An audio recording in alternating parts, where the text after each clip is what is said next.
My problem with social drinking is like spelling Mississippi. I never know when to stop sipping.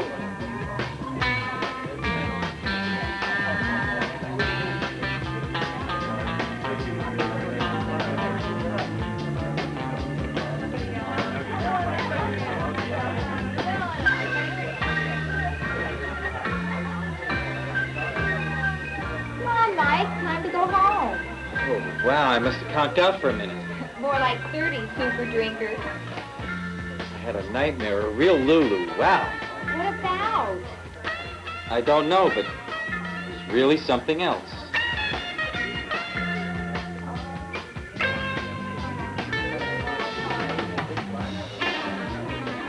You two aren't cutting out already, are you? Don't you think it's about time?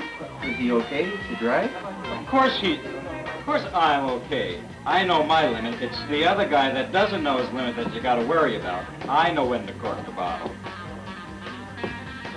Come on, honey.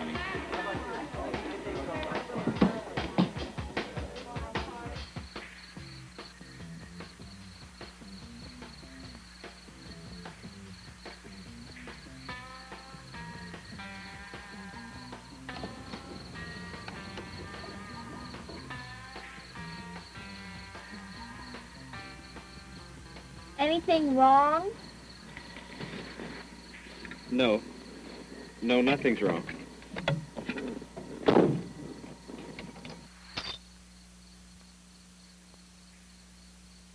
What's the matter? Nothing. I just thought... Nothing's the matter.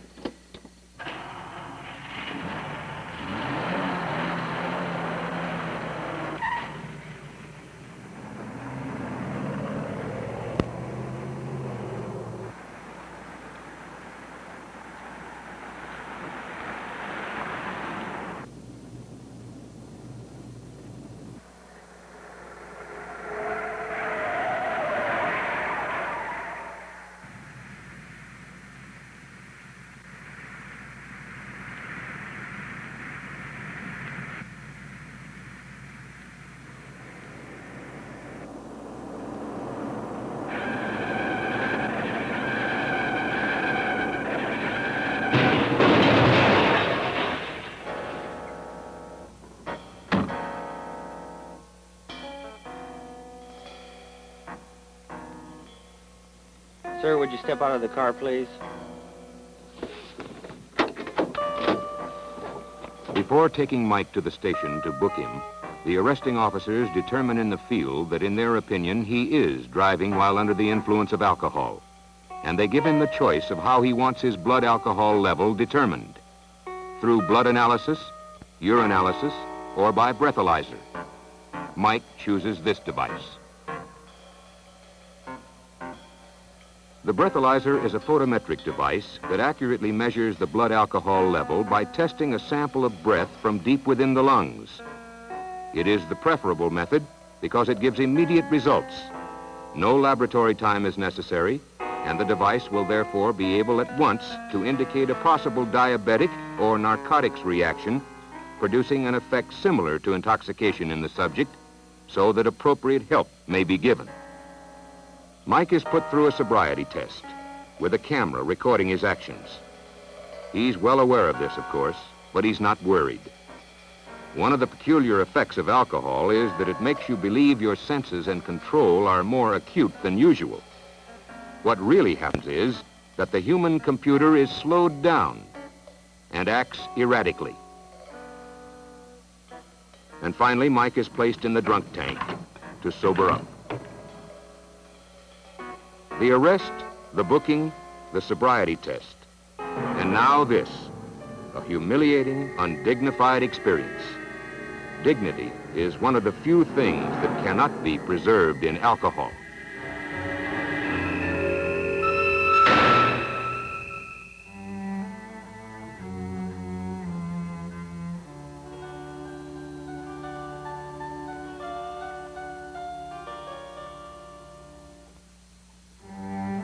And to top it all off, this time while cold sober, being printed and mugged. Mike could not believe he'd really been drunk, legally drunk. He pleaded not guilty, and he had his day in court.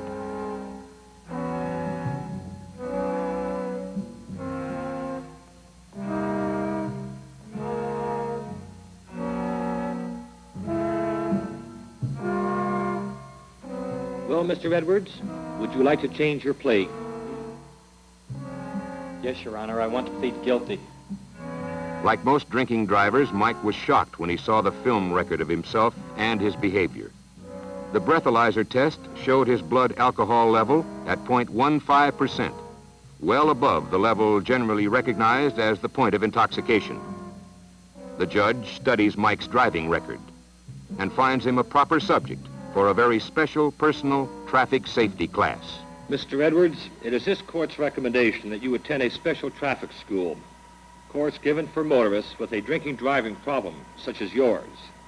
Now, if you complete this course, the court will be inclined to suspend your fine. However, if you do not, or if you receive another ticket for a similar offense during your period of probation, this court will impose the maximum sentence upon you. Do you wish to attend this school? Yes, Your Honor, I do. Very well. Then it's up to you whether you want to consider this experience a stumbling block or a cornerstone to improve driving habits.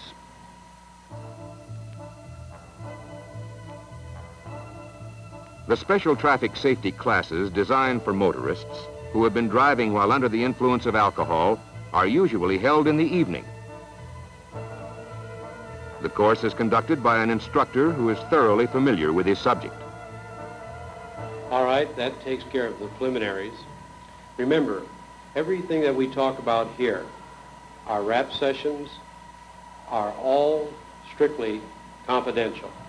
Now, in front of you is a piece of paper and a pencil.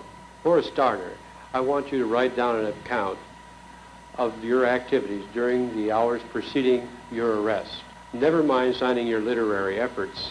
Keep everything anonymous. It'll help you later to put your own actions in the proper perspective.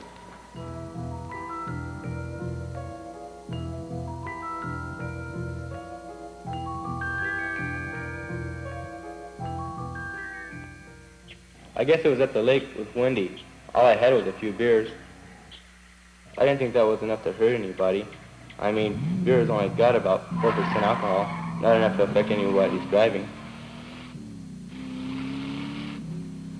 I guess I was wrong. I didn't realize how close that other car was.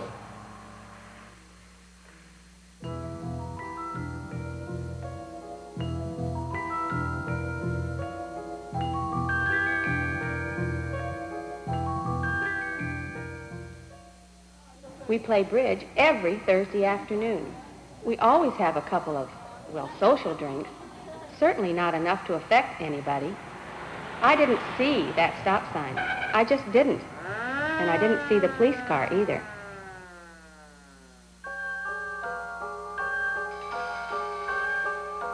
He wants me to write down my activity, does he? Oh, I'm blank. I don't remember a thing.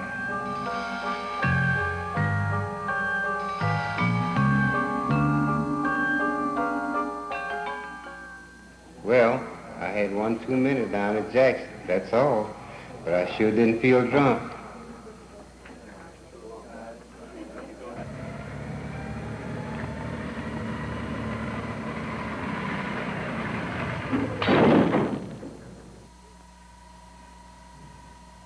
Alcohol is not a stimulant, quite the opposite.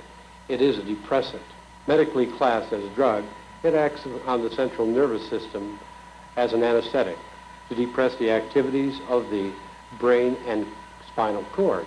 We have a film to show you which will explain the physical and psychological effects of alcohol. George?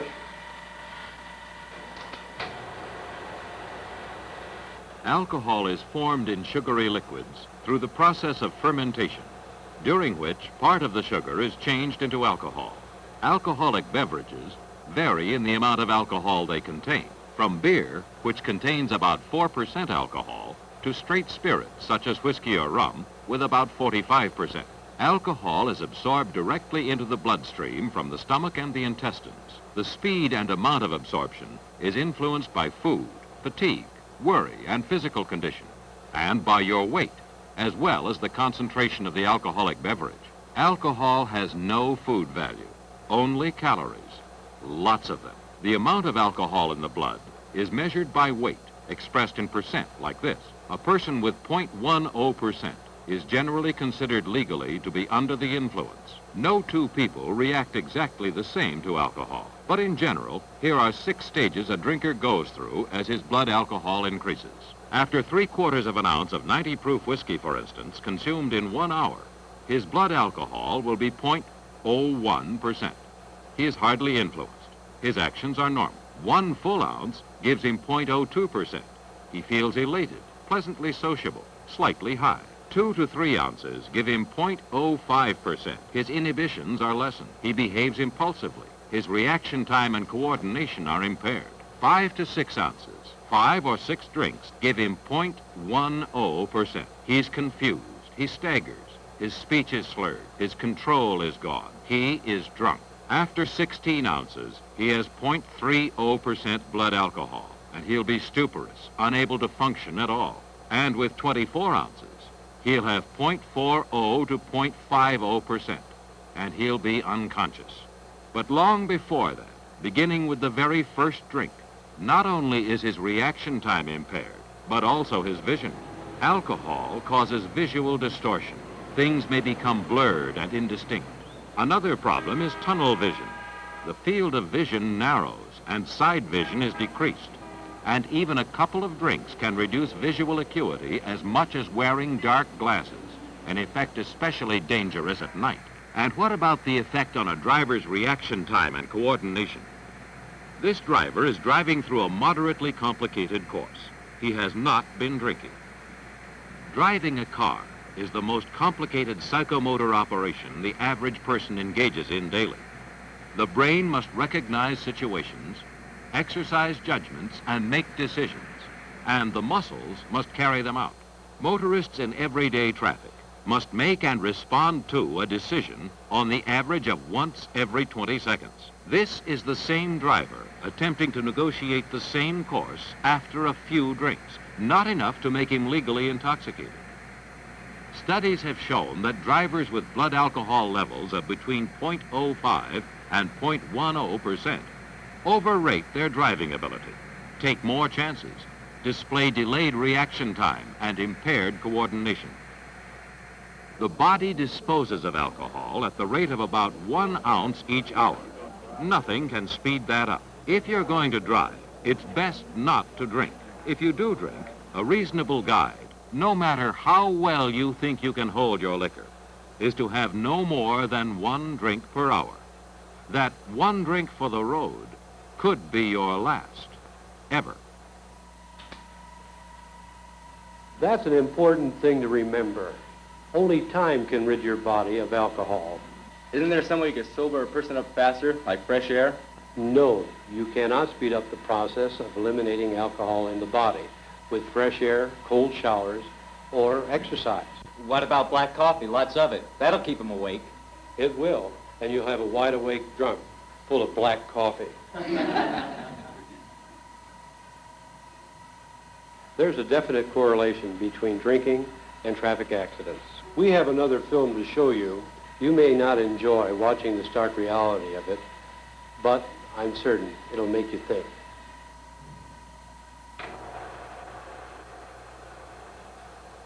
This is some town, USA. Population 29,521, including the Harris baby girl, born just 7 minutes ago.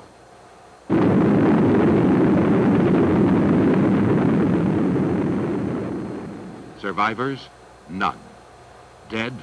29,521. The exact same number of people killed on the streets and highways of our nation in 1 year in traffic accidents involving alcohol. It's a shocking realization. And of course, this number does not include the countless victims injured or crippled. Over 800,000 traffic accidents annually directly involve the problem of drinking. An accident scene similar to the ones you are about to witness and caused by motorists driving while under the influence of alcohol occurs every 40 seconds of every day and night. And for every accident, there are hundreds of close calls. A driver does not have to be obviously drunk to be under the influence of alcohol. A drinker may give little or no easily detectable sign of being under the influence. But his driving ability, his thinking, and his decision-making are definitely impaired, even after only a couple of drinks. Everyone loses some clearness of mind, some self-control, even when small amounts of alcohol are taken. A driver may be able to perform the mechanical function of driving, but he does not have the judgment nor the reflexes to do it safely. Crashes caused by drivers who have been drinking heavily tend to be exceptionally violent and are often fatal. Alcohol is the largest single factor leading to fatal accidents. The drunken driver is the most deadly killer on our streets and highways.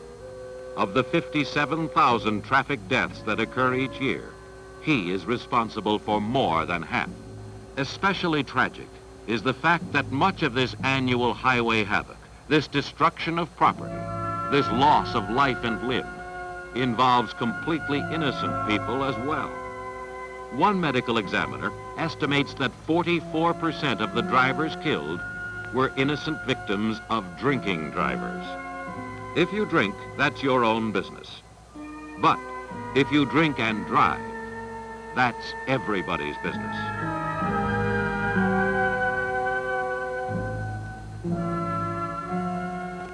A drink is a drink, and a drunk is a drunk. And too often, the twain do meet. Too often, the result is death.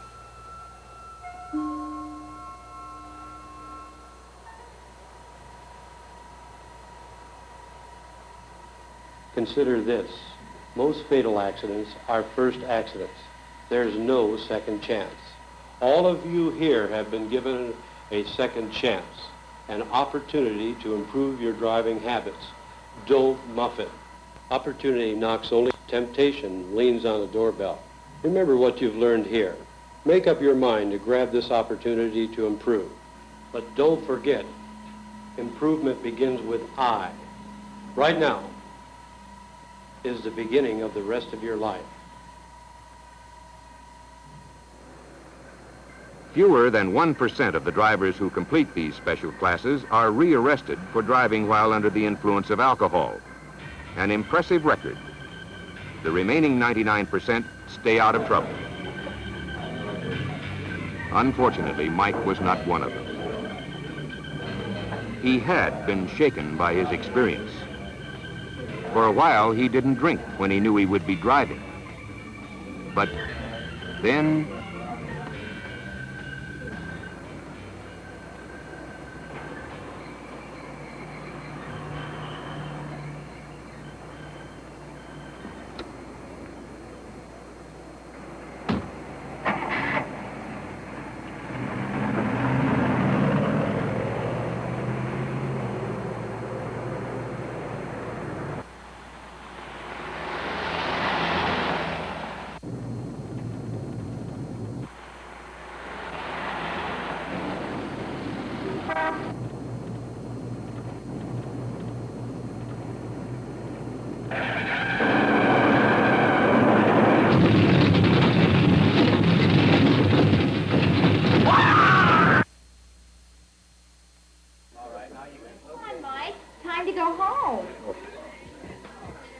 Wow, I must have conked out for a minute.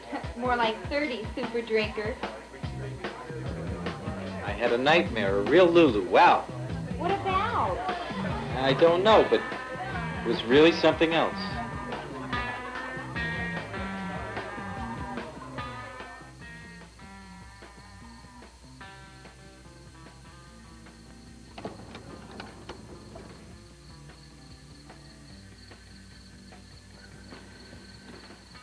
Anything wrong? No.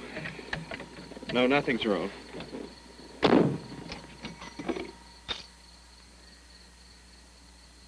What's the matter? Nothing. I just thought... Honey, let's take a cab.